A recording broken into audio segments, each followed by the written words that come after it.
Let's go. Hello and welcome to Bits and Pieces, the friendliest cricket podcast. That's right. This is the friendliest cricket podcast that prioritizes niceness above gotcha moments. The podcast that willingly forgets about its favorite team, India, and turns full attention to a match halfway across the globe only because the cricket is interesting and the nicest team in the world is playing the game the way it's meant to be played.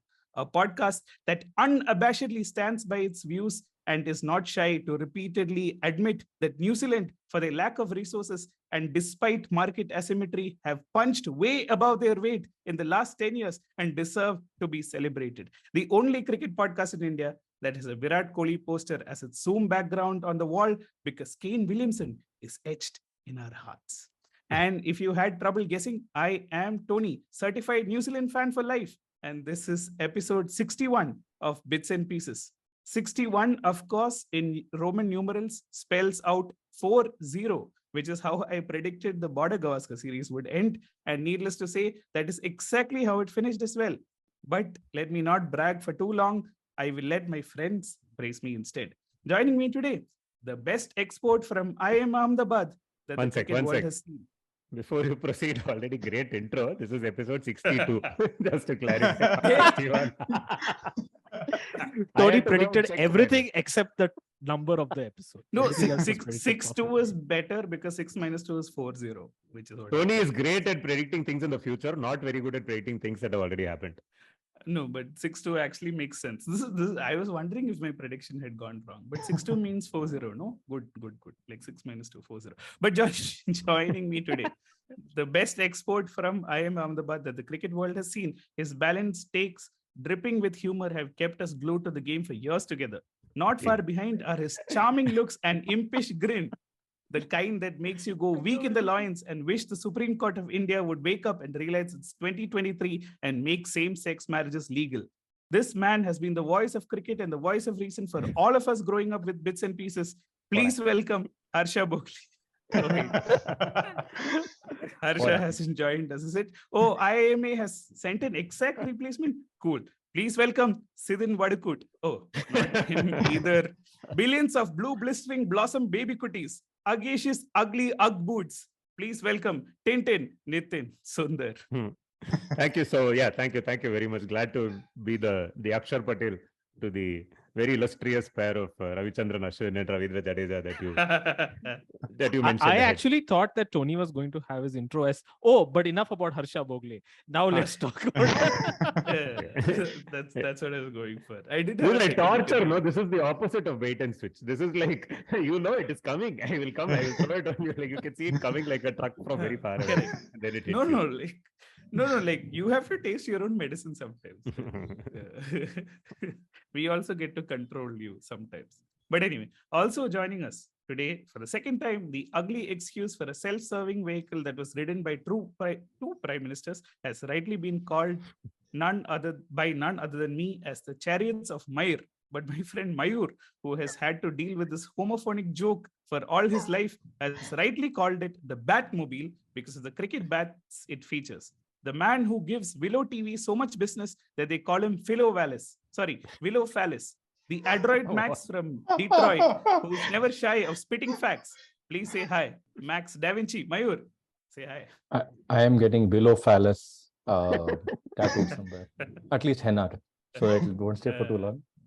We are of course recording IST evening, which is US morning. So morning wood is to be expected. Oh man.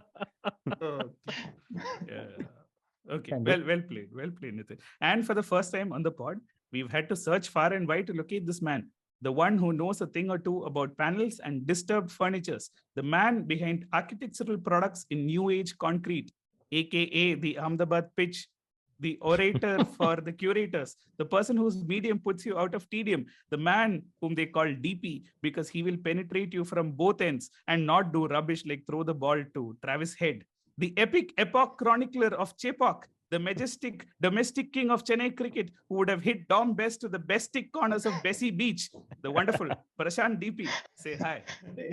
Hey, hi, Tony. Thank you for that intro. And I've actually forgotten the name of your company. So if you want to plug it, like you can do that. I just got the website correct. No, it's all good. It's all good. No, seriously, we can put Ultratech cement and fix it into this part of the podcast. No. No, he's like, this is embarrassing enough. Let's not add my company and all to this. Yeah, Okay. it's like I'm not putting my name behind this already. Yeah. And finally, the man who has made it his 2023 resolution to collect receipts for his predictions of Swiggies and Biggies alike, the takedowner of Zomato, who will sun dry a tomato with a piercing stare.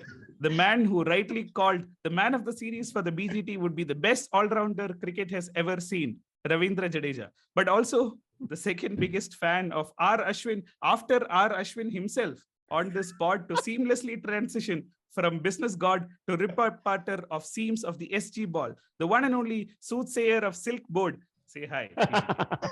Wow. Thank you so much. Such a wonderful intro. Each time I come here, I like, how can Tony top it? And he does it. So nice. The Ashwin of podcast intros. In some time, I will teach you how to play spin in India. Then change the. Okay, guys, what an epic day. We are recording on the 13th of March, 2023 on a Monday at 7:30 p.m. IST, roughly, after what has been a truly momentous day when finally we have no need for the WTC standings calculator, thanks to an epic chase from New Zealand. And I can see Nitin's wearing a black cap for the black caps. So let's take it away, Nitin. Your thoughts on what has transpired in the last several weeks. We've had highs and lows and Haighs and laws, but back to banter on bits and pieces. So why don't you take it away? Dude, my only thought after watching the way that New Zealand test match ended is spare a thought for Neil Wagner. You have had two tight test matches in the history of this game. And then suddenly in 2 weeks, you almost had two more tight test matches. And at the fag end of both, you had Neil Wagner. He would have been the Can I just interrupt you to say that if Neil Wagner was run out, New Zealand would have been X for 9. It wouldn't have been tied. It would have been a draw. It would have been a draw. But okay, go ahead. I'm aware. No, I know that I wasn't specifically talking about the last ball, but he was out there with the possibility of a tie. With 4 balls to go, 3 balls to go, you had all 4 results possible in this test match. Yeah. No, but I had to check on the tie because that would, I think, change the equation for the WTC because a tie would probably be 50-50 point split, right? Draw means like only 1/3 of the points. What would have happened? But Sri Lanka would have still not made it because they needed to win. They needed to win both anyway. So No, as in win both, as in no one's looking at tight tests and all that. Like I didn't do the math, but I'm pretty sure like 50% versus 30% would have significantly altered some math somewhere. So no, they needed might still have been in with a chance. They needed 2 whole wins. They would have got half a win at best with a tie, right? So they would have needed 1.5 because more the only wins. other result people were considering was 1 win and 1 loss and 1 win and 1 draw. I don't think anyone did 1 win and 1 tie. Maybe I'm completely wrong, but like I assume a tie is 50% points as opposed to 1/3 the points. Which is not enough, right? Because then instead of 2 Max, at best, they can get as to 1.5. the fantasy league player of all sports, you should weigh in now. So win gives you 12 points. A draw gives you 4 points and a tie gives you 6 points. There you go. So they needed 24 points basically. Full 24? Yeah, they needed full 24. Not 20, not 22, not 18. No. Okay. Oh, you are going for a acha like that. Okay, now I get what Tony's conundrum was. You should play board games more often than Nathan. I'll have fun beating you on technicalities. Yeah. No, I think it was. But I completely interrupted your. No, I had nothing. I had nothing much more to say. Spare a thought for Neil Wagner. Yeah, that's where you should. Spare thought for Neil Wagner, who. No, we'll keep it. But yeah, he literally walked out with sellotape holding together his various bones and joints, and then managed to do a full-length dive, which would have been completely in vain because Nirosh and Dikwela, if he had hit the stumps, would have run out Wagner by about a couple of feet. But as it transpired, Dikwela misses the stumps by 3 inches. Goes to the bowler picks up the ball, hurls it down at the bowler's end. Kane Williamson dives. Half of Sri Lanka is on the ground by now, if you look at the pictures, right? Quite a dramatic finish. And then Williamson dives and he makes it. And he's also not sure, by the way, after he's fallen. He's not looking confident or anything. It goes up to the third umpire. We're all waiting for the third umpire to show us. But Williamson has done it. And before that, there was this shot he plays to the offside for a 4 with 3 fielders out on the offside boundary. I was randomly reminded of a shot that Rahul Dravid played in the 2003 World Cup against Sri Lanka. This was the 50th over of the league game between India and Sri Lanka, where Javagal Srinath took a lot of wickets. India won easily. In the 50th over, Muralitharan is bowling, which itself is unusual. He generally doesn't bowl at the end of an innings. And he bowls a ball wide outside off stump. Again, there are lots of fielders on the offside. Dravid goes back, leans back, all uses the depth of his crease and plays this beautiful square cut for 4. You will never see that kind of a shot in the 50th over of a one-day match unless Dravid is batting. And you won't see it at the fag end of a test match unless Kane Williamson is batting. So, yeah, very poetic. And I think a nice symmetry to Williamson denying India at the last WTC final. He's sort of undone some of that damage by sending India through to the final this time. Thank you, Kane. Yeah. Things have gone southy for New Zealand from the last WTC. I think they're just finishing still just above Bangladesh, but like who cares about number 8 and 9. But Prashant, this is your debut on Bits and Pieces, so a lot hangs in your balance. 2 5-day finishes after some crazy things happening all across the WTC. What do you think? Like, has New Zealand made the best pitches in this WTC? How did you rate the 2 sort of series? No, so basically it looks like everyone except for India does well in New Zealand, right? It seems that way. Like Bangladesh won a test there. Okay. Like England won a test. England almost won 2. Sri Lanka almost won this one. So, I mean, there is some poetry in that as well, right? I mean, like in a country where India has done so badly, right? New Zealand actually helped India out this time by getting them through. Whereas, they're kind of known for denying India for whatever reason. Yeah, absolutely. PGK, first thoughts on the day that transpired, 13th March? I mean, I actually remember 13th March not for New Zealand and Sri Lanka, which was fine and very exciting. I remember 13th March for this interminable 5th day of the Border Gavaskar Trophy. I mean, you started off by talking about the prediction. This is the 4th BGT in a row with 2-1 scoreline. So all of which went to India. Yeah. All of which went to India, right? So it's like and in each of those series, you can look back and say, it could have easily been 2-1 the other way. And I think that is essentially the thing that I remember. And like the 5 days of the last test match, 21 wickets fell, man, just like 5 days. And out of the 21 wickets, one of them was Kuhlman, who was not out. The other was Umesh, who was run out. So actually, it is something like 18 or 19 wickets over 5 days. So that means, I think 1 wicket a session on average, give or take. Yeah. This is what the 5th test was. Yeah, I know you asked me about New Zealand, but I just remembered that. The one thing that I do remember about this was Gideon Haigh's great piece for the Australian, which he just published, I think just before we came on live. And the title is something that I just have to share, which says, just like the stadium, we were left feeling empty. Ooh. Our hearts were huge. They had a lot of space, but they were left. Yeah. Nice. No, but PGK, just to sort of bookend that, right? Like 75 wickets fell on the other, 5.5, 6 days of the other 3 test matches. So that is true. Yeah, there you go. Which brings us to Mayur, who's got the look of the Ahmedabad pitch on his face. Completely stoic and unreadable. Go for it.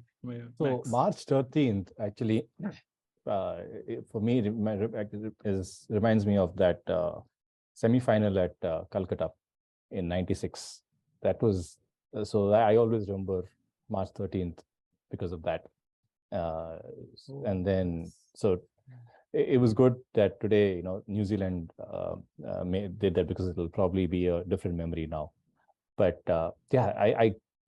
it was funny because this game works better for me in my timeline than the Indian game. So I was like, okay, let's watch Kane Mama, because I had predicted that Kane is going to do something. Not win, but he's going to save the game. They're not going to get 9 wickets. So I'm like, okay, let's watch. And everything is raining. Like, okay, fine. It rains till 12 my time, which is when I'm like, okay, shutters down, I'm going to sleep. And then that is when the game starts. I'm like so bloody pissed off. Both games started exactly at the same time, and I couldn't watch either of them. But I watched the highlights the moment I woke up in the morning. I watched the highlights, and it's crazy to see Wagner. Also, it's Wagner's birthday today, the 13th of March. So that's also a good thing for him that he was there and able to finish it off and give them that. Also, reminds me that does he get senior citizen quota in IRCTC now? How old is he? He's 36.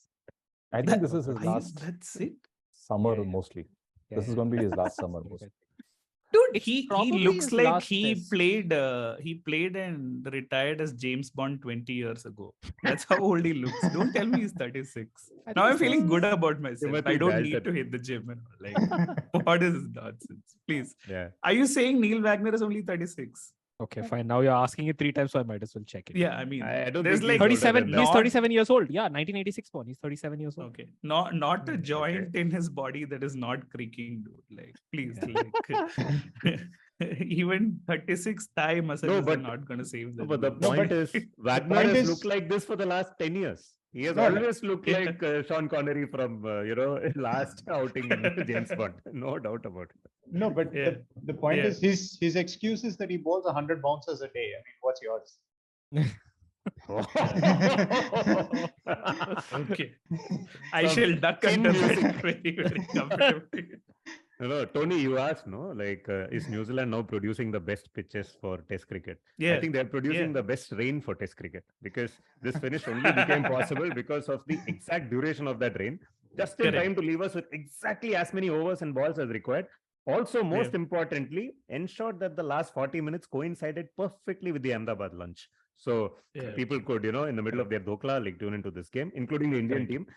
Indian team visibly dropped intensity post lunch, by the way. I'm sure the result had something to do with it. India were trying. No, they did. In fact, somebody I think had reported, I think it was Cricinfo, something that just as India come out onto the field post lunch, when they do the huddle, it's pretty apparent that the news has gotten saying that, hey, they won. And they're like, oh, okay, awesome. They shake hands at that point in time. So clearly they were like. After that, they're like, let's quickly finish this off. Bowl as many spinners as required. Gill bowled 1 over. Pujara bowled. I have never seen India hit such over rates in my life. Speed that was to get to 75 overs and go up. Okay, bye. Thank you. But I mean, to be fair, Nitin, you described Ashwin's shot to get out yesterday as why don't you go for it? What is the shot like? I don't remember. What did I say? I think it is like lazy afternoon slog sweep after heavy Andhra meals, something like that, basically, right? But out of the first 5 overs or like 7 to 10 overs of today, India was basically like, what is the point? Like, okay, fine, Kundiman is out, but it should have been reviewed and he was not out down the leg side. But basically, there's nothing happening, right? It was like absolute tedium to the max. So I think they had given up long before that. In fact, the only interesting moment for him today was when umpire Sidin Menon, as we like to call him, or like Nitin Menon had given Travis Head not out, and Ashwin, as always, was confident, who said out hai to Kunim, and so that he doesn't review it. Reviewed it, and then it was umpire's call on hitting or something, and then Virat Kohli is like, if it was me, you would have given it out, and Nitin Menon is like, would have given it out totally. That was the only thing you could have got from this day. And I watched like maybe 10 balls of today's match of India. I watched more balls of New Zealand, but like what is the point? Like, first of all, this is the only day of the entire Test series India-Australia that I didn't. Like, I barely watched. I must have watched like a few hours in the morning, and then I was like, there's no point to this nonsense. Yeah. No, to put it in because context, the remaining days, most of the remaining days did not happen, by the way. But Nitin Sundar, to put this in context, right? We've talked about 4 BGTs, right? And we've had the WhatsApp groups for all 4 BGTs. And one of the recurring memes on our WhatsApp group was, the next 45 minutes is the most crucial 45 minutes of the test match of the series, because something was bound to happen. You think back to any of the matches that were there, like even Pune, where we lost really badly by 333 runs in an innings or some shit like that. There was always something happening. Like, this was the only match where it was like, What is going on? I don't know. Yeah, the pitch just died. I don't know what else to say. Concrete expert, Prashant. Yeah, I was actually thinking about this and wondering, like, why can't you move this pitch to Indiranagar, Bangalore? I mean, like, our roads would be so much better. Just move the pitch here. Oh, like that. No, so I think the irony is that if you look at the score line, it's actually the same as 2017, right? It's 2-1 with a draw. But you cannot find like a more different series to that series. I mean, that series was so much more high octane than this entire series, actually. Like, even the games with results, right? In 2017, the result hovered a lot more before finally settling one way or the other. Yeah. Whereas in this series, the matches seem to get decided much earlier on, and then it was just a case of playing out. Delhi was a good game, actually. If you look back, right, you probably say that Delhi was the best match of the lot. Yeah, unfortunately. But you also just wanted to clarify. Tony, you said umpire Nitin Menon, also known as Sidin Menon, but also known as Harsha Menon, by the way. Sticking to your earlier your intro for me. Oh, like that. The Bokka joke you only didn't get since I edited it out. I mean, Prashant is correct that the best test was actually Delhi. But the other thing that you find out about this series is that how fragile and so how hard it is to win in India. Like, Australia just had one bad session in Delhi, and that's it. See you in 2027, mate.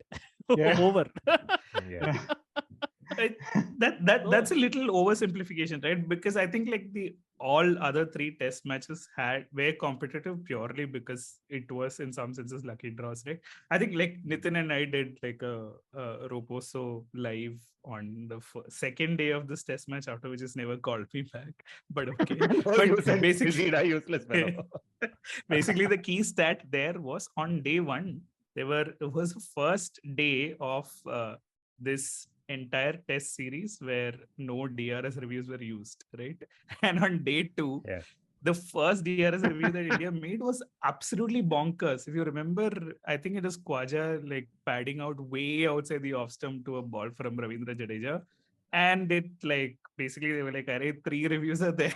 Like, might as well use it. Let's check if that works." And like Nitin and I on the first day were like, the TV umpire is definitely left, right? He's got to dominant DU, is like chilling out in Delton, like wagering on something, like drinking alcohol, something's happening. Lassi. But lassi. Like, but to our great surprise, TV umpire woke up immediately, and then he's like, "Director, there is a review," and then like nothing happens for 10 seconds. "Director, are you there?" That was the best moment of this test match, and director is like, yeah, I'm loading it. It's not out anyway. Why are you bothering? And that ball like would have hit him like on the 7th stump or something. That is how terrible this match was. Like, absolutely, Nitin, I think you were the one who compared it to Nagpur 2014, but like come on, like this is not the opposite of like rank turner is not like an absolute road which won't produce a result even in 10 Sorry, days. what is Nagpur 2014? 2012, sorry. The Saltzman one. Dhoni run out in 99. Yes, 2012. You are going to say this in heads and tails in 2 hours, and then you'll be like, the abiding memory, enduring memory from 2012 Nagpur. Hey, please. No, you said 2014. I was like proud of. I did get. Okay, yeah, got it. No, yeah, this is a sad pitch. There's nothing more to say. It is a throwback to the days when pitches very often used to be like this. Let's face it. Tendulkar has scored a lot of runs on tracks like this. There have been test matches against Zimbabwe that India have not been able to close. Right, where Andy Flower has reverse swept the India to distraction. Kumble unable to get wickets on the 5th day. This used to happen all the time. It's just that we've not seen it for a while. And was it West Indies when Ashwin refused to win the 2nd run?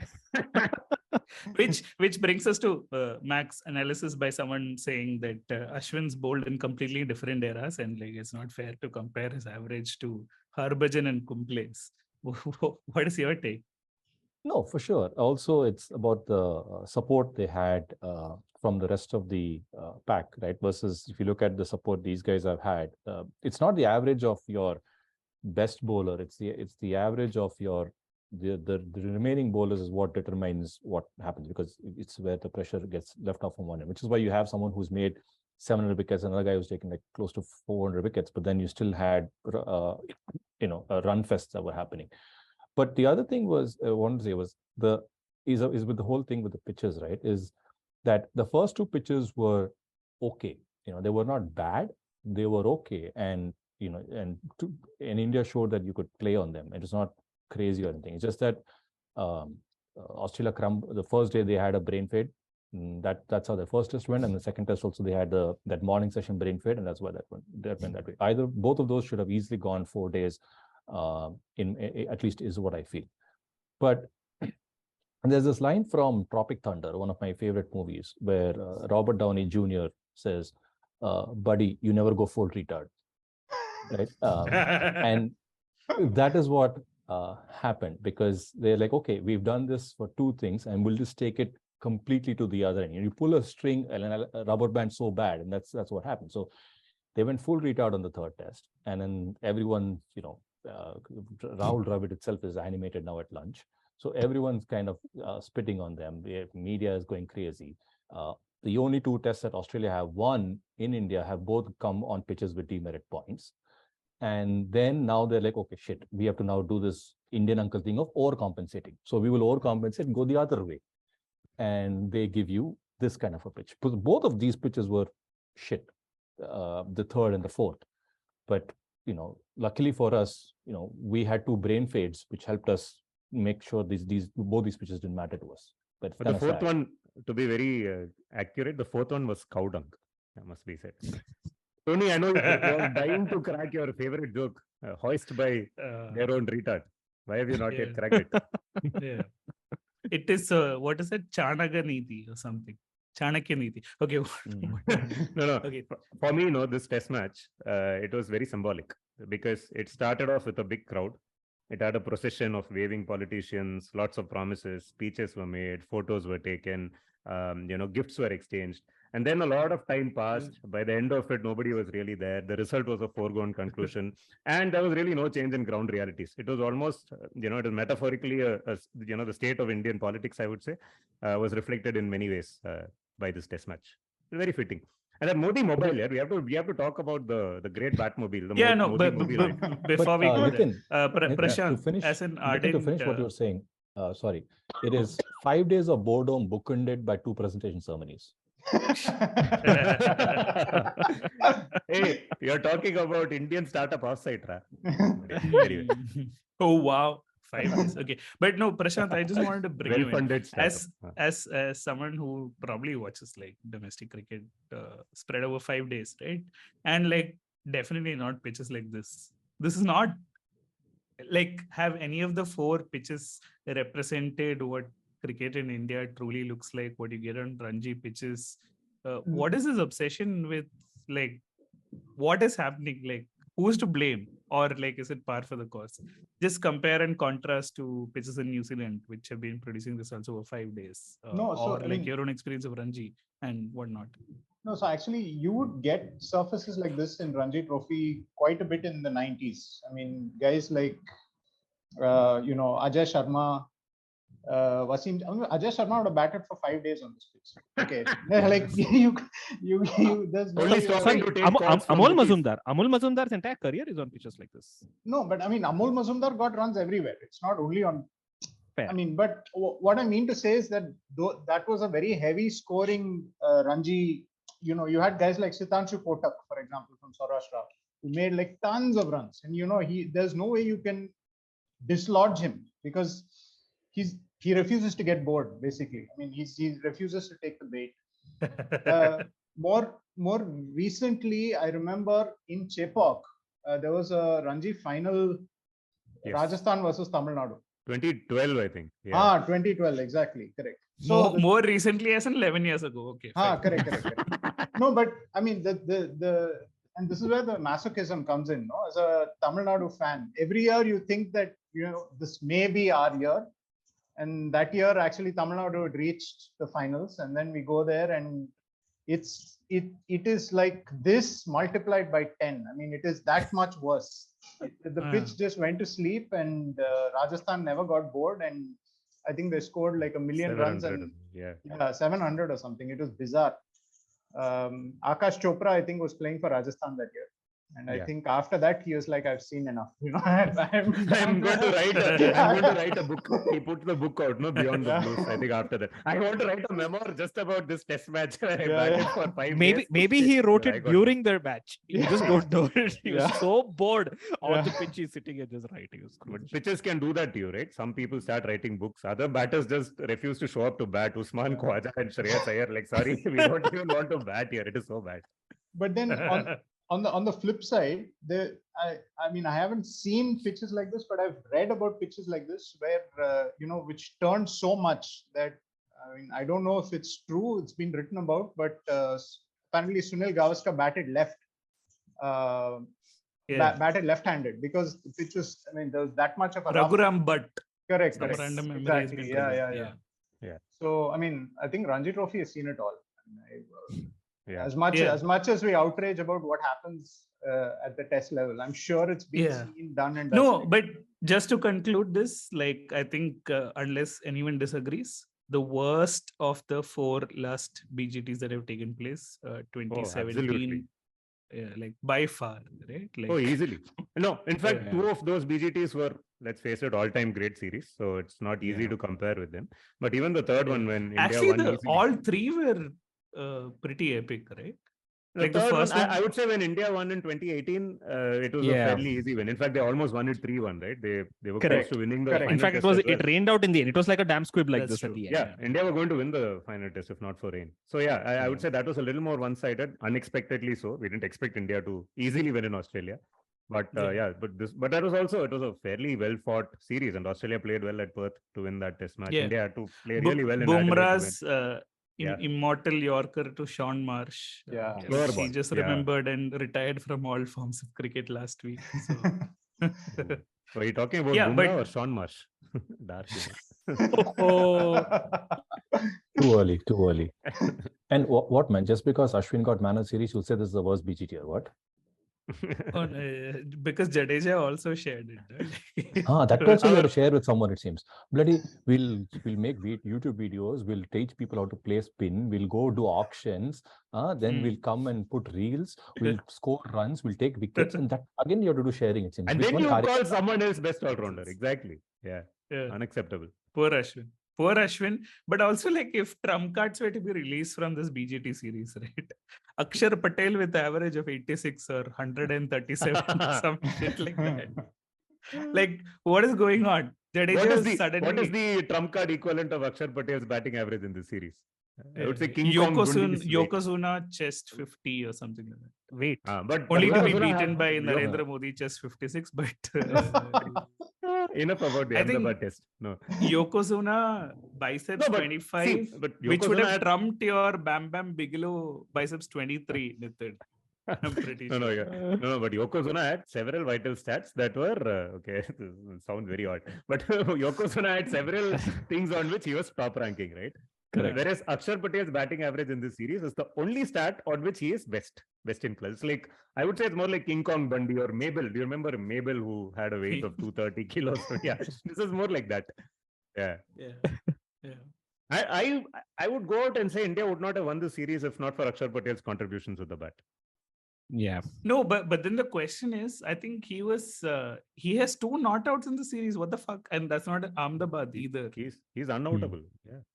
Not unoutable, like Jadeja was sent at number 5 for some weird reason, and Akshar Patel ran out of partners. So what is going on? Like, what is our batting order now? And first of all, now that we are in the WTC final, does Shreyas fucking Iyer make it in England, where he's going to be bounced out for? Like, see, I'm telling you that England WTC final is going to be exactly like the same 4th test over here, because Shreyas Iyer is anyway out of the equation. It doesn't matter whether he plays or doesn't play. It's like as good as not playing him.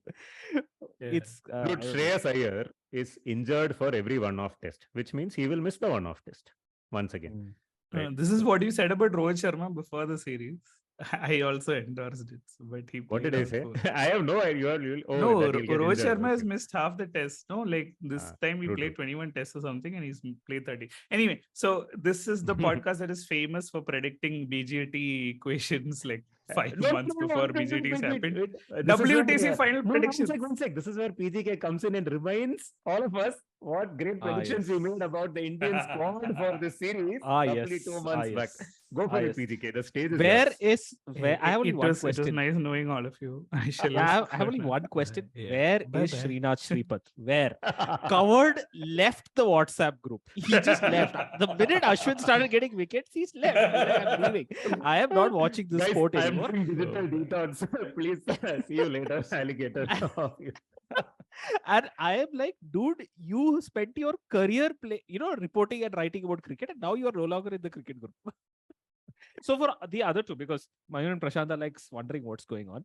These wonderful gentlemen over here. By the way. But okay, fine. All right. These wonderful gentlemen over here. What is happening? No idea. Oh, yeah. What are you talking about? Of course. These gentlemen, along with some other Ashwin people. who? Okay. Basically, what will happen on this episode? We will put after the Bangladesh series, did an entire podcast. Before. This was before the second test. This was after the first. Oh, sorry. It was before the second. It was after the first test, before the second. Yeah. I predicted Ashwin is going to do well in that second test, and then we'll all look like fools. By the way, sure. That's fine. This is just like 2014. After it comes to power, then everyone like, no. I was never against him. I was always with him.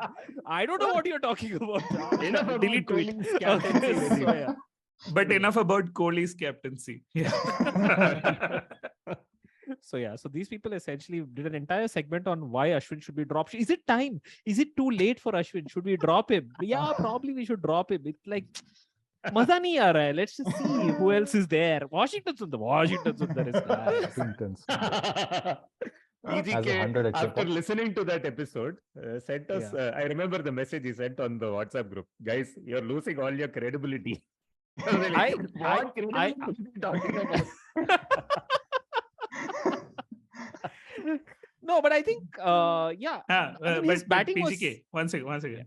Let's count this. Swiggy, Zomato, Disney, Hotstar, Netflix, Ashwin. How many do you have left for the year? And can we invest in any of those? Like, are they bettable on? Like, what's happening? I keep writing. Whenever I write also, I say that none of this is, please don't invest in anything because the stock market does weird things. So I'll write all kinds of nonsense. So No, I mean, look, come on. Ashwin getting man of series is not even a prediction. Yeah, it's like, as they say, it's inevitable. Like it's inevitable. It's like Thanos. He's inevitable. Yeah, he's inevitable. So it's going to happen anyway. No, but that being said, I actually think Ashwin's best performance was on this pitch. Like the other three tracks, fine. But I think that if, like, I know, like, Mohan does not like if not, but I think it has made the difference between a 480 on the first innings and this is a 650 track. Like, it is, I have no idea how this Australian batting lineup with Smith, Labuschagne, Khwaja, all of these people didn't get 650 runs. It could have easily gone to 650. So he's setting it up for us to say because of Ashwin it did not happen. That's also like Tony, like you always point out, no podcasting genius this is. He doesn't say. I don't know how Smith and Labuschagne could not get 650 on this pitch. No. What weird thing happened that they could have got it, but I'm saying this was truly his best performance. I was on mute just to check, like what happened, and just to confirm, Labuschagne was bowled by Shami, and Steve Smith was bowled by Ravindra Jadeja. So kudos to Ashwin for restricting the all-time grades. World number one batter, Labuschagne, by creating pressure 1 hour before Shami bowled. No, he bowled but let's face it, through this series, Ashwin has actually outbowled Jadeja. Even when Jadeja got the 7-4, Ashwin was bowling far better than him. And spinners work in pairs. It's okay, right? I don't even know who got. Let's throw to Prashant. Because like we've been going on for a while. Prashant. No, so actually, if you see, if you look at Australia, for example, right? They this is actually interesting in a sense because the first time they come with 3 spinners and the first time they played 3 spinners in India, I don't think they've ever done that before. And 3 spinners with 4 in reserve. Has that ever happened? I know. They had to send spinners back because there was enough storage space for spinners. Like you were familiar with cabinets. Like usually the 4th spinner is like their number 4 batsman, dude. Bowling, but like Michael Clark or like Yes. Joe Yeah. Root, 5 for 9, Exactly. 6 for 9, some shit Exactly. like that. But anyway, Exactly. they had 7 legit spinners. They played 3 No, for 3 and matches. and all three of them picked up fifers in the series, right? I mean, you had Yeah. Murphy in the first game who bowled Yeah. brilliantly. Looked like he's grown up in Vidarbha. I mean, his pace and all that was suited perfectly for that surface. And then of course You mean he looks like an orange? yeah. And then after that game, I remember telling Chops that Lion is so disappointing. This is like his third trip and he hasn't done well, and reverse jinxed him a little, and so he On cue. exactly. And then in Indore, of course, Kuhneman takes 5, but all of them looked to be out of answers on this surface. They had all had their moments in this tour, but on this surface, they tried everything. I mean, Lion tried to vary his pace. I was actually really impressed with how well he stuck to his task, but he just didn't have the tricks. He didn't have the toys. I think Ashwin demonstrated that on these kind of surfaces, he's able to do what he did. And it wasn't that he just lucked out and picked those wickets. I mean, he was bowling that well. That was his level of control. That was his level of, things that he was doing in the air, not even off the pitch, because the pitch was not doing much. So the drift that he was getting, the variation in flight, the variation in length was brilliant. It was amazing to watch. Also, I think Lion also has bowled pretty well of all the tests. This is probably Lion's best performance as well, I would say.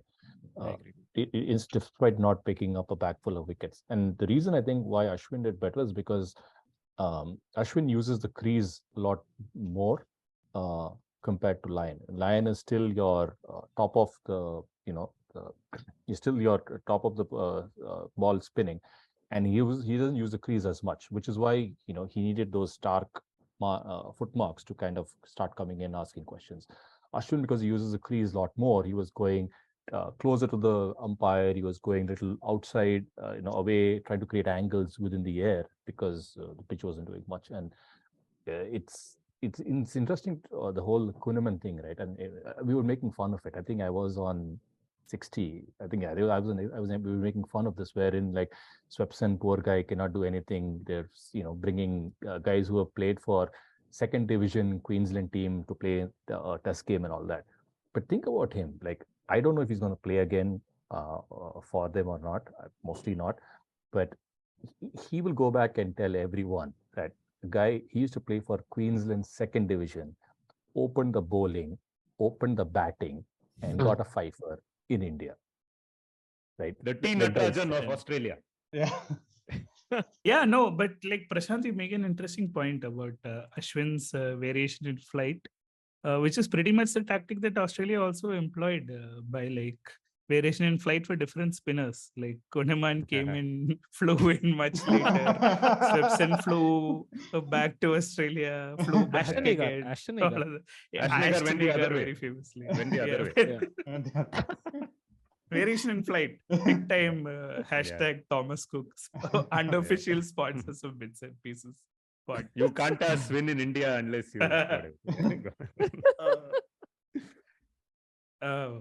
yeah. When are we anything else talking to- about the Batmobile guys? Go for it. No. I mean, like, chumma, You want me to set it up now? Sure. No, I thought you were planning to, or whatever. No. So, guys, I wanted to ask you. I was thinking about the series today, right? And if you think about where Australia were after Nagpur, I mean, it looked pretty bleak in the sense that Cummins had not had a good game. Stark was injured. Warner was looking out of touch. Their main spinner hadn't done much. From there, I actually thought that they actually were ahead in Delhi for a while. If they had batted well on the third morning, I think they could have won that game. No, In fact, so even before this that, is they had where, India at even 124/7, right? Yeah. Even this is where I am glad that my random like utterings are recorded on a podcast, because you can go back and check. After Nagpur, I had actually said that Rohit's 120 actually flattered us, because when he got out, it was Yeah. 229 for 6, right? And he Exactly. scored 120 of those runs. Exactly. So practically 109 for 6 or 109 for 5 if you discounted him. So at no point did I actually think that Australia were behind. In fact, Australia not only were there one run ahead at Delhi after the first innings, it was 66 for 1 at the end of day 2. Yeah. They had Yeah. everything in their grasp, right? The Like, so other way to think about this is that because it's a 4-test series, like forget about the first 2 tests. We can argue that the pitch essentially randomizes some things, makes some things a little bit into chance, lottery, all that. But there is no way in retrospect that this team could not. I mean, they're definitely going to win one test. How can they not win one test? Like, go back and look at people who have won one test in India, like that England team with Joe Root did a superhuman performance, won one test. Then before that, it's Pune. Like, this team is as good as them, if not better. Of course, they were going to win one Yeah. test, and so it seems no. okay. The So result seems I mean, reflective again, of what's going just to happen. sort of No, dial it's back, fine. I said India 4-0, right? And purely because I thought India would outbowl Australia.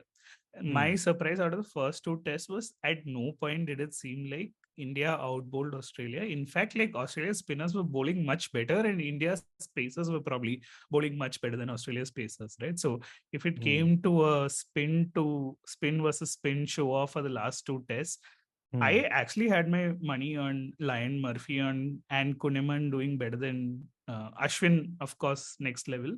But Correct. Aksar slightly like not given enough bowling, and Jadeja was like just lucky to get a lot of his wickets that he got this series, right? Of course, and his batting was compromised only because they sent him like at number 5 for whatever reason. He would have I was fared better expecting with the them to old ball. go.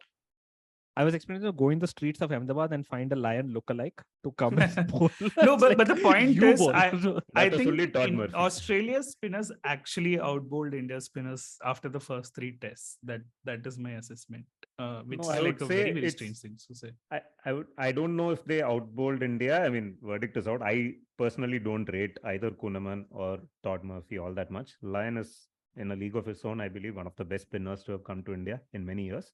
I feel India's batting continues to have massive troubles against spin, and we saw it all come to the party at Indore, right? The approach that they took on that first morning was very symptomatic of a team that completely doesn't have the confidence to play on turners. So India's batting against spin was really bad, and I thought Australia's batting against spin just kept improving, right? Especially after that brain fade moment. I thought they batted far better than India did at Indore. That's it. So, and if you go back even to 98 tour, for instance, where Australia got hammered in the first 2 tests, by the time the tour is about to end, right, they won the Bangalore test that time. They keep getting better, and this is something India also used to do when they were traveling. I thought Australia kept getting better on this tour. The first 3 tests, Chops will tell you, he was the first to tell you that this would happen. By the way, Prashant. That's No, true. But if you the first 3 tests, right, were all lost by the team that won the toss, and those were like doozies of tosses. I'll say the toss in the 4th test was a very important one for Australia to win. I feel if India had batted first on this Ahmedabad pitch, they might have forced a result, even on this pitch, because India would have managed to get the 650 that this pitch deserves. And Iyer would have been fit. Yeah, probably. Yes. But Tony, to your point, I actually don't agree there. I actually think the Indian spinners did outball Australia. If you look at it, right, I think the one innings where you can say that they were not up to scratch was maybe Indore, where they had already been bowled out and they went for broke, basically. They were desperately trying to take wickets.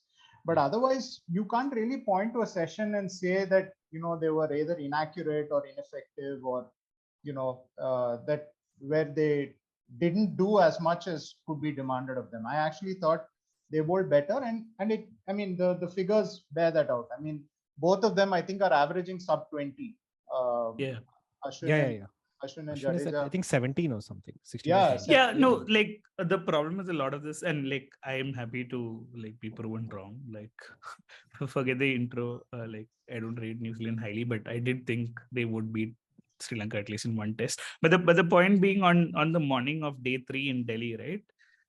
Ravindra Jadeja bowled 6 overs of shit before he picked up his first wicket, right? And we In were fact, he all continued like, to bowl shit. He Yeah. didn't particularly bowl so a like wicket-taking the spell. figures Yeah. like absolutely flattered him. So I mean, I don't think you can go by figures and say that this happened. Like, okay, day 3 on Delhi was a brain fade, but in fact, like, I don't remember a sustained spell by Jadeja where he was at his best, right? Like he was consistently maybe average. That's the only reason I say that maybe I thought- Australian spinners bowled I No, thought I Jadeja thought- was good in the first test. In I Nagpur, think he- exactly. Yeah. I think he thought- tailed off after yeah, that. yeah, yeah. Absolutely, yeah.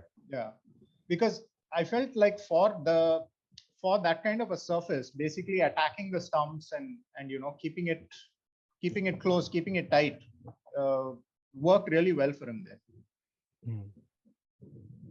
Even Delhi, right?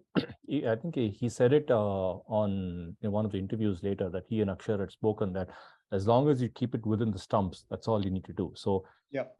I don't say I think that's too much of a hyperbole to go that far. But I would just say that he's a very shrewd creator. Ashwin tries to think like 25 combinations in his head and go after it. Jadeja is like your keep it simple, stupid kind of a No, thing, right? Ashwin did thinks what- 5 things and like tells on his YouTube channel that he thought 25 things. But okay, yeah, we can. But he kept it exactly what is required for that. He pitch, won right? the man of the series. He can say whatever he want. It's okay. Jadeja. Let it. Sorry, my No, I think he kept it to exactly where it was supposed to be kept, and it was enough for that. So I think he bowled very well given the parameters of that particular game. And so just because it didn't turn too much or there wasn't enough drift or loop and all that, which we again like to traditionally say this is how spin bowling is supposed to be done, we have a different view on it. But otherwise, he was pretty effective. He was more effective than Ashwin on that. And so no matter what, pressure doesn't exist, as we have come to know this week. But this is still. Yeah. The only Yes. difference in Ashwin from this series and Ashwin from previous series, of course, he has great control, and of course, he got the wickets, and everybody knew he would do well, and he's done really, really well. But I think the one difference that I'm really happy about is he is no longer burning DRS like one bloody pyromaniac. Otherwise, he's usually the person to destroy at least 2 of the reviews just go because he just goes with he was very this thing and convinces people. I don't think he took one review that was out of place. Yeah, he bowled with good control. He appealed with even more control. Correct. Yeah. Exactly. But it's a good sign. we spoke of control. We'll get to the alt, but let's get to the delete part of this podcast, which is it. This podcast, this entire test match was so boring that on day 2 or day 3, I was practically looking at which are the commentary sessions in which Ravi Shastri has a pronounced whistle as opposed to not, right? Because growing up, I had a whistling S, which I got rid of somehow. I don't probably use braces that helped.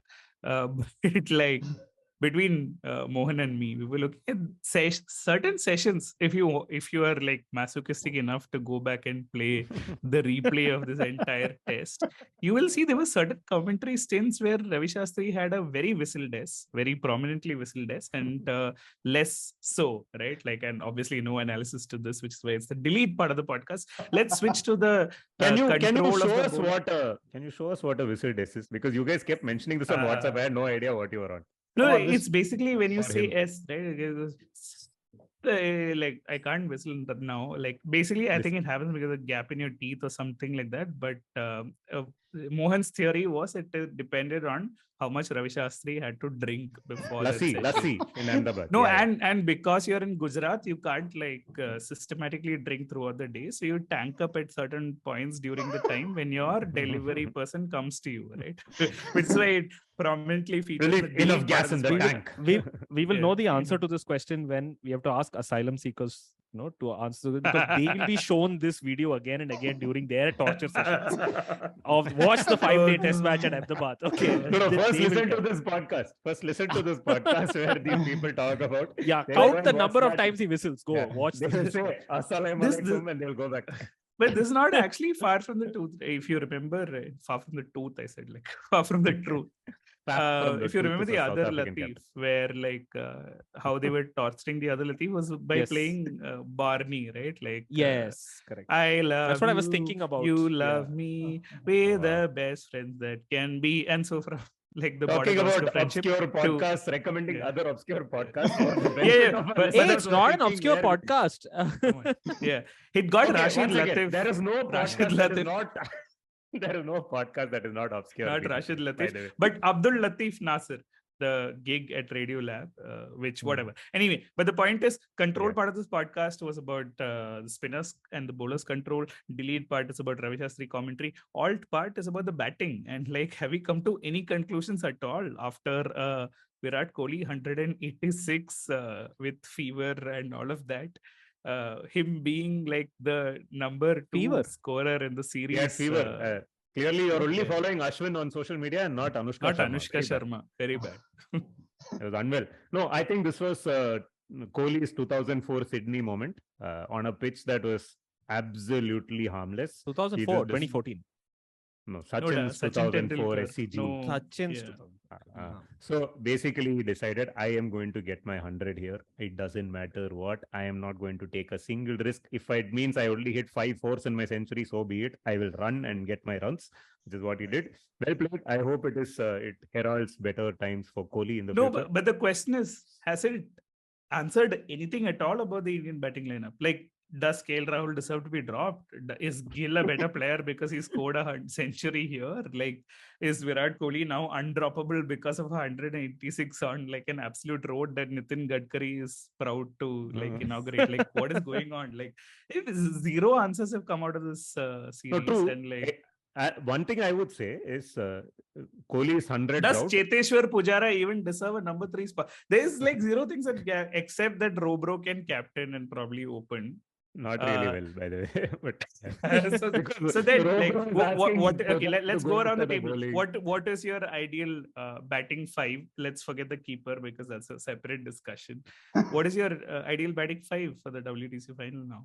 Given what Gill you've will seen? absolutely retain his slot as the opener. So it's Gill and Robro, and then number Gill and 3 is Robro. Pujara, Yeah, I think Pujara is and then number 4 is Kohli. Yeah, you're going to drop Kohli. And number now 5 after is the Iyer. century. Iyer, Number 5 could be Number a 5 is the doozy. question. It could be the Number new 5. wicketkeeper whose name is KL Rahul. You heard it here first. No, I actually think he's right. Okay. I agree. Let's go. Okay, fine. Let's go top 1 to 6. Nitin Sudhar, name your I top just 1 to gave 6. you and 5 we'll names, go around the table. No, go for it. Just state it out. Okay. We'll go around the table. Yeah. Gill, Rohit, Kohli, Pujara, Rahul, and Ravindra Jadeja, who is the new number 6. When he's not the number 5, he bats at number 6. Oh, so who are they? Like, you're going with other 5 bowlers? Noda, we will then have 7, 8, 9, 10, 11 is 5. Yeah, that's the only way. By the I way, am Ashwin and Ahmedabad. Jadeja. Where That's do the you only way. Okay.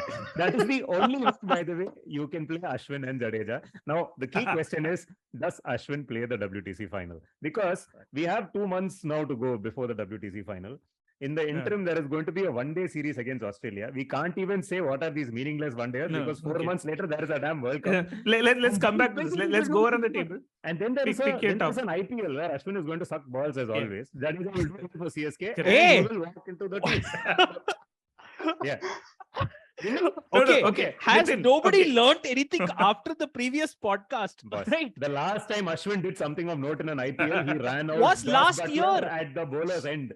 Since No. then, but yeah, when he did this pinch hitting opening, PGK, I'm with you. Rajasthan he did that, Royals yeah. for the What nonsense? No, he's Okay, a has country everyone cricket forgotten IPL. last year's Everyone's IPL? forgotten. Yeah. creates Everyone has good forgotten content last in year's IPL. IPL. No, yeah, Do you forget Delhi Capitals versus RR, where Praveen Amre, Rishabh Pant and all of that Yeah. shit happened. Dude, Hey, do you Ashwin remember made him it to coming the- in at number 3? He came in at number 3, Yeah, he dude. created Remember the great retired content out? in the IPL. That's what I'm saying. He's No, great he also content. bowled well. Harvino- No, Okay, Yeah, he bowled that's well. also Why true. he Yeah, bowled Before yeah. absolute Ashwin- chaos Ashwin- happens. Okay, Ashwin I'm was- interested only in your Okay, test fine. We'll come to top that. 5 Look, for it's the fine. It's fine. WTC. I'm glad you said this because now this means that Ashwin will do well in the IPL and I can We'll come bring back it. on this podcast. So The it's- WTC final, Okay. final top 5 at the Oval. Okay. Prashant. Actually, I will say the same as Nitin. The only difference is I don't think KL will be the keeper. Hmm. The reason is I think that it's a little tricky in England. Sometimes the ball actually swings after it goes past the bat. Now you can't. Right. At least then maybe he'll be able And KL Rahul has famously done very badly on the last tour of England, so we can't play KL Rahul. But okay, so Gill, Robro, Pujara, Kohli. Dude, I think everyone's top 4 is locked, except for you. I think everyone will give the same top 4. Yeah. No, same top 5 also. I mean. Rahul. Oh, so you're saying Rahul won't keep, but he'll play. Yeah, I'm saying he won't keep. And then Bharat. Rahul and Bharat. In a sense, by the way, Prashant and me are saying the same thing, because I'm also saying he'll get picked as a keeper, but he won't keep. He will be PGK. He will just stand there. Come on. Okay, Ashwin opening. Well, it might happen. Who knows? Okay, first of all, let me just put this caveat that there is this interminable IPL in the middle, and I'm pretty sure that at least 2 or 3 people are going to get injured in it. So this entire lineup that we are trying to talk about is all going to be up in the air. First candidate will be Robro. First candidate will be Robro. I agree that Robro is the first candidate to get injured. So anyway, so if you go down the lineup, okay, Rohit, Gill, Pujara, Kohli. I actually think they'll play Sky at 5. I don't think there's no way they can bring back KL now. It doesn't make any sense. It's like, as much as I think it's quite possible, but I don't think they can bring back KL now, because you drop him and then you bring him. They just take one bet and play Sky at 5. They will have to play Bharat. I hope they play Jadeja and Ashwin together. I know that the last WTC final was scarred in the memory. Maybe they won't do it because they'll be just worried about making the same mistake twice and what it looks like. It's okay. Ashwin then went on to do very well in South Africa and won us that. No, he got crushed in South Africa. You should never pick Ashwin in South Africa. So let me say that. But Ashwin, Jadeja, Akshar. Sorry, they can't play Akshar. So it's Ashwin, Jadeja, and then of course the 3 seamers which will have to be. No, just top 5. Fine. Okay, so you're saying Gill, Robro, Pujara, Kohli, KL, and some keeper basically. Not KL. I said Sky. Sky. Sorry. Sky. Yeah. And Mayur. But I don't know. Sorry, I don't know why you're stopping in the top 5, because the real debate is actually in the 3rd seamer as well. So I, by the way, don't know why we're doing episode 66 today. Because this is 2 months ago. Nitin, let me tell you about this podcast. It's just for the last 2 years been looking at the WTC standings. Even commentators have zero clue about it. They are we announced the BGT Open, after which Jesha said, damn, those Aussies are coming. I heard of that podcast. Okay, Dharamchala. Oh yeah. Is this part of the, what is it? Super Series? What is it? World Cup thing? World Cup Super League. Super League. Okay, wait, Max, top 5. Max, fast, top 5. No, I'm same as PGK.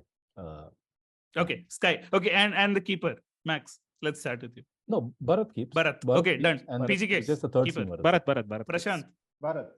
Bharat. Nitin. I would. I think Bharat is on shaky ground.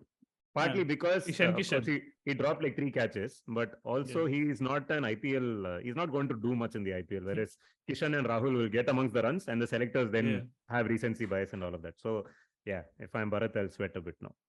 Yeah, I mean, can I the thing with Bharat is right, and we've called him. Sorry, Sanju also. Sorry, don't kill us. No, Sanju also will do well in the IPL. No, but the thing with Bharat is right, and I'm gonna quote back my own post on the WhatsApp group. Was it No. This KS Bharat always looks like he's worried if he's left the gas on, and all the extra time that God has given Rohit Sharma is taken from KS Bharat. That's a great description. Yeah, it's a good description. Also, by the way, he reminds me a lot of Saha, both in front of and behind the stumps. Leave aside the drop catches, but his batting style. But Saha was incredible behind the stumps. Yeah. So is Bharat, was incredible behind the stumps. I know he's dropped sitters, but even Bharat is a very, very good wicketkeeper. Okay, by the way, and Saha also has dropped catches. But I agree with you. But he also reminds me of Saha in the way he bats. Right, those couple of sixes he hit. So this is episode 62 of Bits and Pieces, where 4 panelists have predicted KS Bharat will keep. I will bring back this episode 2.5 months later when Sanju Samson is keeping, and WTC. We shall splice this in. Come on. Okay, and Nitin said that Bharat is going to be shit in this IPL. You guys forgot that he just made 44 on his home ground. He's the keeper for the Gujarat Titans team. They let go of Gurbaz, remember? So, and they're not going to play Wade. So, Bharat are actually going to be the de facto keeper. They are these IPL fantasy guys, I tell you, before season starts itself, they know all the vital stats, who's going to play, who played last year.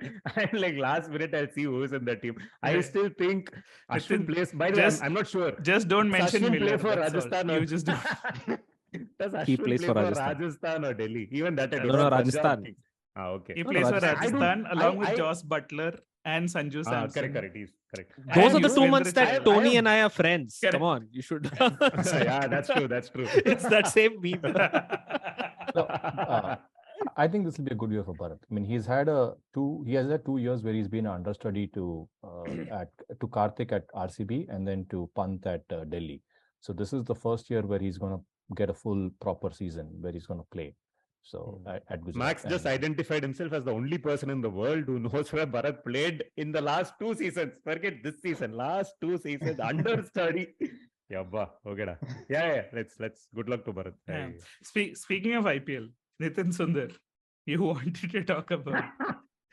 No, Lucknow. dude. So the IPL is officially announced open the day Lucknow Super Giants launched their jersey. It happened last year. We will plug our episode from last year where they launched their light blue jersey, which was a very, very fresh take on the color blue, not at all reminiscent of Indian jerseys from the 90s and 2000s. They decided to go one step ahead this time. They have rebranded, remodeled their jersey and launched a new jersey. It is not reminiscent of the Indian team's blue jersey from the 90s and 2000s anymore, but it is Or reminiscent double of, scales. they've removed the doubles. double scales, by the way. They have come out with a brand new jersey, which they did a whole event around it, a jersey reveal. You know, they okay. And everybody not in Metaverse, which has died now. that was not them, by Yes. the way. But they've launched a dark blue jersey with red piping on the side, guys. Not at all similar to Mumbai Indians, to Delhi Capitals, to name any other IPL team that is in dark blue, and an international team which happens to be in the same country where the IPL happens, which also sports, dark blue jerseys with saffronish, yellowish, reddish stuff. Amazing. They had a great glitzy launch event where Jay Shah, conflict of interest, showed up to launch their jersey. Jay Shah. Yeah, Jay Shah was at their launch Why event. is he there? I don't know. You could ask the same thing about KL Rahul, but KL Rahul in this case happens to be their captain.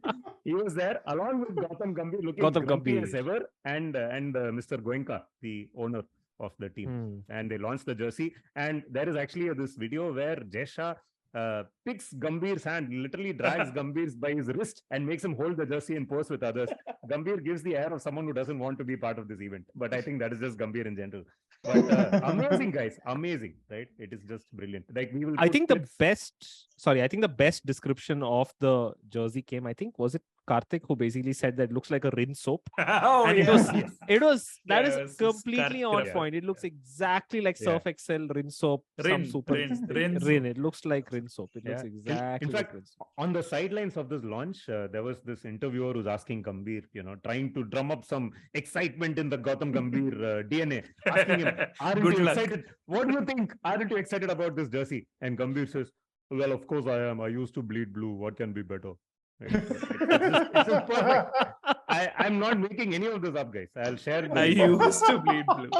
I used to bleed blue. What can be better?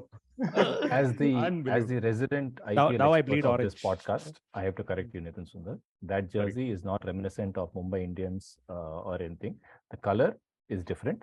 But however, you are partly correct, partial points. It is the same jersey that Delhi Daredevils used to use. Correct.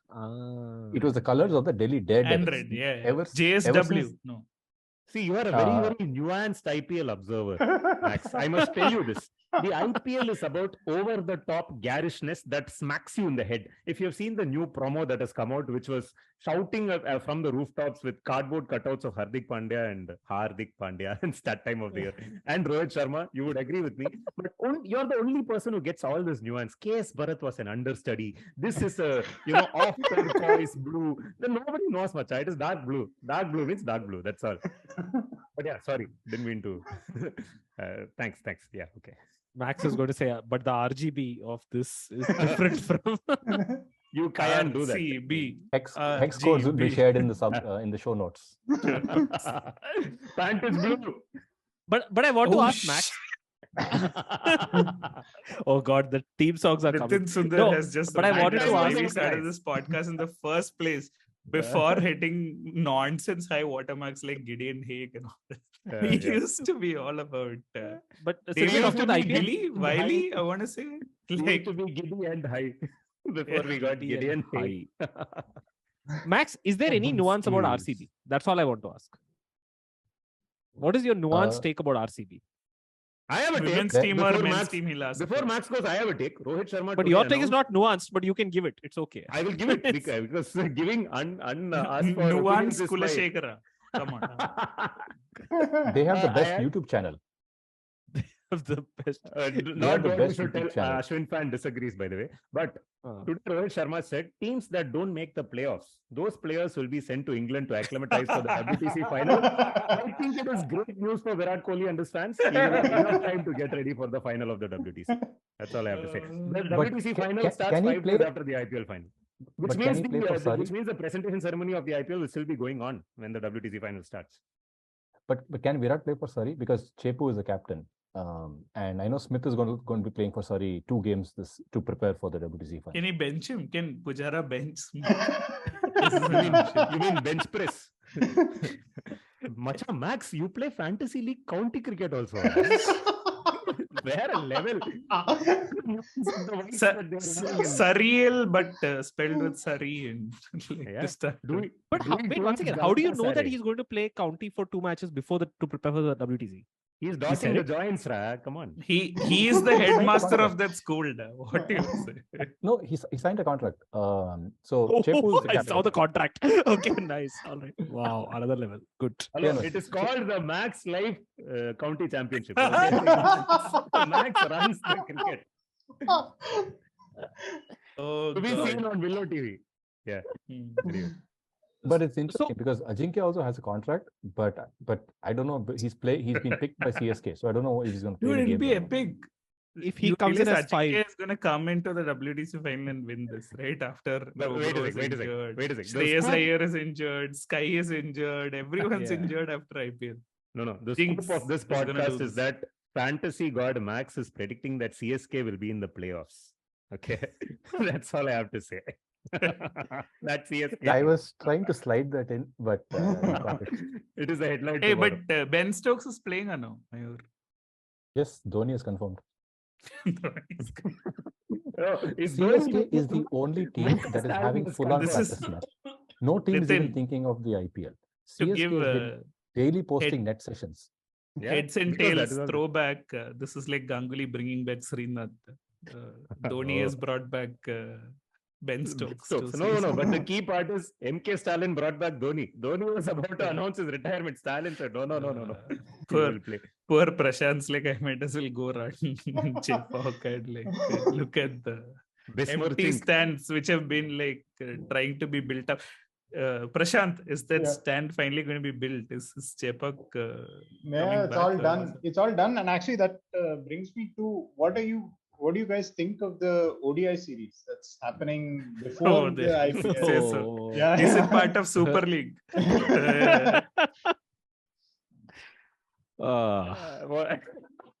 What is like, that to like the say? middle of Dhoni, there was a pregnant pause there where nothing happened. Yeah. After the question was asked. Sorry, I have no idea who's playing. No, India are playing Australia. That's all I Australia, know. India. I'm going to the Wankhede on 17th with our friend Vipul. Hopefully, So, there are where are the rumors that ODIs Sanju played? Samson's Chennai, one is Mumbai. in Wankhede. I know Chennai, that much. Mumbai, and There's one in Chepak where the stands will be rebuilt. Did we lose Prashant? No, I'm here. Oh, okay. okay. No, but the Still- best part of all of this is after giving test matches to shit grounds, the traditional venues are getting ODIs, which is the format that counts, guys. Yeah. So yeah, we can all be Nitin, happy. have you booked tickets for the Dharamsala ODI? Too soon, Dad. Too soon. But wait, where is the third ground? One you said was Chepak, other was Wankhede. Where's the third? First one is It'll Wankhede. be I think. Ahmedabad, Ra. Where else? This is the first one, Wankhede. Next Friday, 17th is Wankhede. Wankhede? Chepak? Where's the I'm assuming there are 3 ODIs. Are there 3? Bangalore 5? must be. I like this discovery process. Like No, lawyers, there's, we're discovering it there's- live on the podcast. No, there's So 3 it's T20s. Wankhede, Vizag, and Ahmedabad. No, it's not Ahmedabad. Vizag. Oh. Vizag. ADC, That's that is a weird one. No, spot the odd one out. Okay, it's like Wankhede, Okay, there are no Chepauk, Vizag. T20s. Okay, fine. So 17th March, Wankhede, 19th March, Sunday, Pongade. Vizag, and 22nd March, Wednesday, Chennai. That's it. There are no T20s. no. Whatever. It's a straight No, IPL. they won't play T20s. Straight Straight IPL. IPL, yeah. Mumbai versus Chennai, blue jersey versus yellow jersey. Or you can get Lucknow Super Giants, but hey, it is not actually. Actually, wait, one it's not blue jersey. It is actually Hey, but I used Max to will, bleed blue. Max will tell you the correct color. No. One Kaya. question. Back to IPL. Is Jadeja playing for CSK? Yeah, he is. Oh, he is. Oh, Okay, really? alright. Who was the captain? We're in that zone again. This is awesome. By the way, guys, this might not make it to the. Actually, it won't make it to the podcast. But I saw someone today who looked a lot like Ben Stokes. I'm not making this up. And Well, was he His Deepak bags Chahar? got stolen, right? So maybe oh, yeah, someone Ben is Stokes. wearing it. Yeah, maybe he's like roaming around in Oh, Dubai. maybe the black cap's cap that he was wearing was actually from Ben Stokes' bag. He steals the clothes. He's like, oh, I found the New Zealand cap. Okay, awesome. Okay, but the LSU thing you've done, no? Nitin, what else did you want to talk about? Nothing more. We didn't talk. Are we muzzled? Why are we not talking about Albo Modi Mobile? Go for it. Hey, someone has talked. Everything. Yeah, go for Some- it. What Okay, I told him, I'm asking you to but open before randomly. this whole boredom condescended, whatever it is upon us, the day one nonsense was over the top, where we had theories as to why India was not able to pick a wicket in the first session or bowl dry, which is because they were not allowed to warm up because there were some random streakers on the field going about in a mobile, fully clothed apparently, but without realizing that the emperors have no clothes, which was Modi and Anthony, Albanese. Nitin Sundar as our expert on all things Marvel / DC universe. What do you think of the Batmobile that Max described it as? I actually feel the Modi Mobile or the Max Mobile was a time traveling super sopper preemptively deployed at the start of the test match to mop up the tears of test cricket fans who spent this entire series waiting for a normal test match pitch to be rolled out. But hey, didn't get one. Super stopper. I haven't heard that in a while. But yes. Yeah.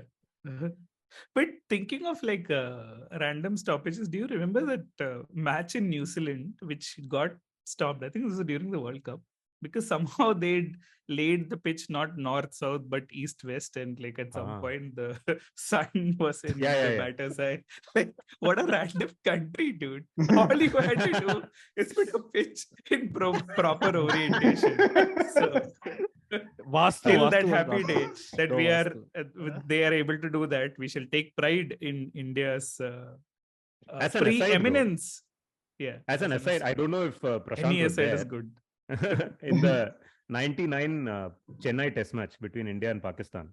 On the penultimate day, when India lost 2 early wickets, right? And on last day, we know what Tendulkar did. But Dravid and Sachin were batting close to stumps. And play was actually stopped with the sun setting in the east, by the way, not straight. It was glaring sideways into the eyes of and Dravid. then they resumed. Yeah. And then they resumed.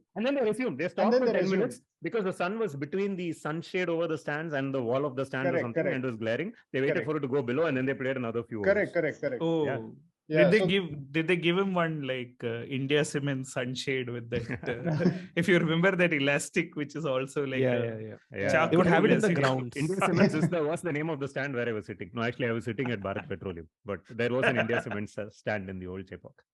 Yeah. But I wanted to say something about this day one nonsense that happened. Is that I mean, Gideon Haigh has written a lot about it, and a lot of others as well. I did feel somewhere went a bit too far with that. Blaming play a bit like bit. Yeah, I mean, friend of the pod.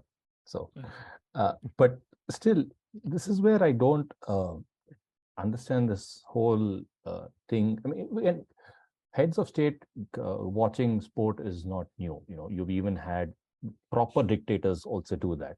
Not that I'm implying anything. I still want to keep my passports. You're just saying he's an improper dictator. Okay, fine. Cool. Yeah. Fair enough, I guess. No, Max, before you proceed, heads of state watching sport is fine, but here sport was watching heads of state before the game started. That's a brilliant not point. Fine. Yeah, Yeah, that's a I brilliant was point. just going to say that. Damn you. Oh. Now you we can cut that part out of the pod. Now, Max, you say it. This is not 81 all out. You have to get in your punches quickly. I know. But yeah, and that part of it was pretty shameful. Wherein, you've had a queen watch the game. You have all these people who watch games, and they come, they smile, they shake hands, and they go away. But then this whole thing of presentations and giving mementos. Had it been in the South, maybe they were even given like a shawl or something like that. And it was just pretty garish to watch. And this was all happening. And I'm watching. My wife doesn't watch. She hates when there's test matches and all that. But then she was also like, what the hell is going on? And because at one point, okay, fine, they did the whole chariot thing, and fine, he wants to show off that I have a stadium, look how my stadium looks, I get my own people in there, everything makes sense, that you don't want to sell tickets because you don't want someone to boo you, right? So you got your own people in there, they're all there, IT cell is shut down for that day, everyone's in the stadium, all's good there. But the portion that was worst was when, because okay, all that is before the game, right? That's done. The portion that was worst for me was they took pictures of all the players who've played from Australia and India and did like not this collage. All, some. Yeah, Craig McDermott. Oh no, he's talking about the other one. Oh, no, they had to make this giant collage of all these players, right? You have everyone from Venkatraghavan, everyone's in there, and it's in the face of that part. Was like, now this is not cricket anymore, right? Okay, you repurpose a stupid car and put a bunch of paraphernalia on top of it, even though this is from, and go around, that's fine. You can trash it, everyone takes pictures with it, it's all good fun. But when you start putting pictures of, make a collage, that is when this is like done. You just have to stop this nonsense. And that was probably the saddest part, not just the pitch. This was sadder than that for me. Actually, I have something that's that's even sadder to than recount. that. To recount, naming a stadium after yourself while you're alive and still the prime minister of a country is fine. Like decking up the stands with saffron-colored seats is fine. Blocking off 85,000 seats in a stadium for like people who don't want to watch the match is fine, so that Suren Sundaram wearing a pink suit can say how great this prime minister is, who has given us Neeraj Chopra's gold medal out of KL India. All that is fine. Not allowing professional sports people to warm up before a match is fine. Not allowing them to step on the field is fine, so that like your security cordon can be like reasonably well laid out, so that your golf cart carrying you, chariots of mire, is fine. But like the point where you got pissed off was when they called a collage, which is not a collage, as Gaurav Das Gupta, who pointed out on our WhatsApp group. That's not a collage. That is a superimposition, which is also like fitting for like what his role has been like. That is the breaking point for you. That's where I draw the line. No, but I actually think all of that fine. The part that was not fine, the part that was not fine was the actual heckling of Indian players by the not people. Players, they're just Shami. It was just Shami, yes, but that was it. That for me was not fine. And the fact that when they're doing it, the captain is standing right next to him and can't do anything. That for me is not fine. No, because he knows what happens, right? The other guy. No, I'm not blaming the captain. I'm not blaming the captain. I'm just saying that for me is where it's like, no. Now I won't judge Rohit Sharma for not having said anything, but there is precedent of the previous Indian captain standing up for the same player in very similar circumstances. It could have been done, in my opinion, but well. Just saying, because Ravi Shastri was drunk. You guys were all after Virat Kohli, but like, you would have at least. I'm talking about Ajinkya Rahane, No, but like it okay. let's just put it very simply and bluntly, right? As a garish spectacle, it has absolutely no place in professional sports for the kind of rubbish that was done on the field. And no Indian who earns his money from sport can speak about it, because they'll just lose their livelihood, right? There's no two ways about it. Harsha Bogle had to be put away from a commentary stint at some point because gentleman Dhoni apparently didn't like something he said, which Amitabh Bachchan pointed out, which is he was criticizing Indian players too much. So credit where credit is due, that they can't speak out about it. But should you crawl when you're asked to bend? I don't think so. At the same time, this is absolutely no place in sport. It is absolutely ridiculous. We're happy that someone like Gideon Haigh goes around to write about it at least. At the same time, I mean, it's all we've come to a point where the frog has been boiled enough that we're just looking under the skin to see if it is medium rare or rare, and just figure out how we like to eat frog legs. So I don't think there's anything beyond that. Anyone who's roped in at this point has to shill for the incumbents in power. Otherwise, you're going to be dropped off, or you've got to be having to earn a separate livelihood. And that's about it, right? At the same time, we can have the liberty to call out that as bullshit. So great piece by Gideon and other members and also. By Sharda. Yes, I wanted to call out Sharda's wonderful piece as well, which we will put in show notes for real. But but also, to carry on in the same vein, what's a little alarming is, how much our standard of what is acceptable has actually changed over time, right? It's reached a point where, if the same spectacle that we saw would have been unthinkable maybe 15-20 years ago. It's not, but now it's it's fine, do whatever you want, but don't let it affect the cricket. But the fact is that today we are accepting or tolerant of far more of this kind of thing than we were 20 years ago, and I think that's very problematic. Because look, Prashant, absolutely fully agree with you, and I if this needs to be edited out, so be it. But I think we need to sort of call out Gideon has been a friend of the pod, and Mohan's written to him, and Gideon's operated by Chappelle's principle, which I think is wonderful, which is that if I don't want you to quote you, I wouldn't fucking tell you, mate, right? And so this was Mohan the day after Gideon had written that piece for the Australian, which is not a saintly publication in Australia, right? And Mohan had written with a much better voice than mine. Dear Gideon, I and many others on our BNP WhatsApp group read your piece on the contemptible political show of strength at Ahmedabad prior to the start of the fourth test. Your piece was brave, amazing, courageous, and effective, especially the piece about Khwaja needing to shake hands with the guy who presided over a massacre.